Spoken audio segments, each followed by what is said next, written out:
Great leaders don't just tell stories, they tell the truth. Hello and welcome to the 10 Commandments of Leadership podcast. Here we educate, equip, and empower emerging leaders with God-thought leadership. Today, family, we're talking about storytelling, not as performance, but as leadership.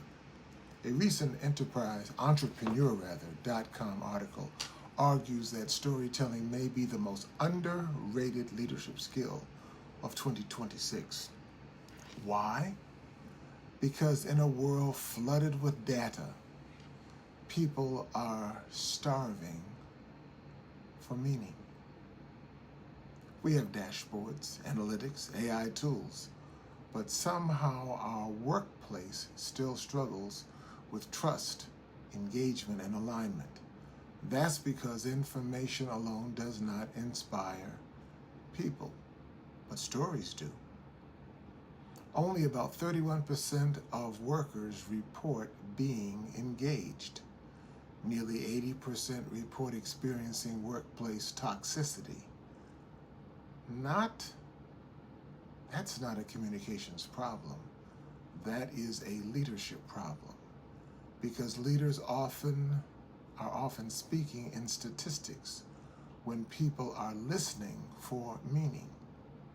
According to Forbes, storytelling makes ideas 22 times more memorable than facts. Why? Because stories activate emotion, memories, meaning. Jesus understood that. When people asked him difficult questions, he often answered with a parable, a story that people can carry home. That's leadership communications. Over the years, and over my years as a professional speaker, I've learned three main rules. Rule number one, tell stories. People will lean in. Number two, make the stories personal. People don't want to hear about Daniel in the lion's den.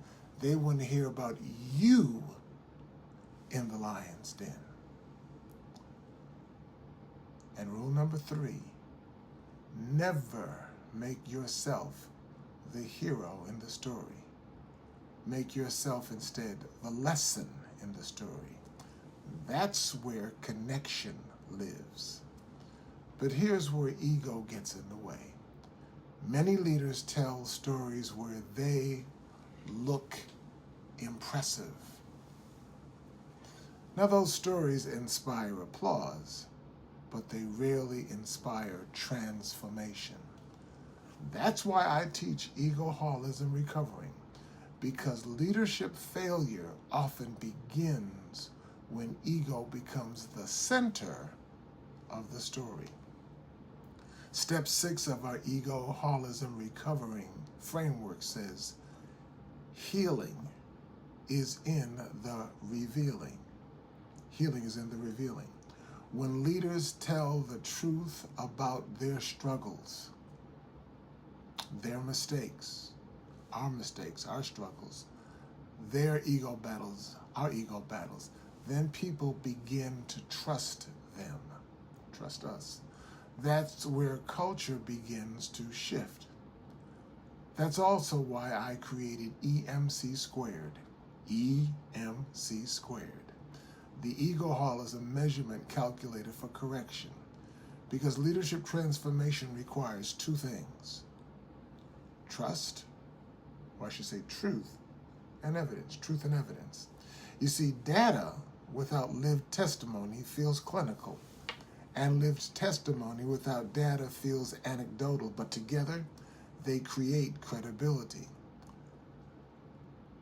And that's why I openly share my journey as a recovering egoholic, not for sympathy, but for leadership. Because the best leaders don't just tell stories, they tell the truth, starting with themselves, starting with ourselves.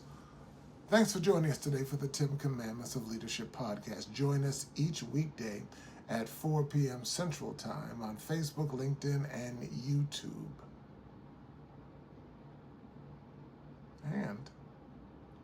invite a friend.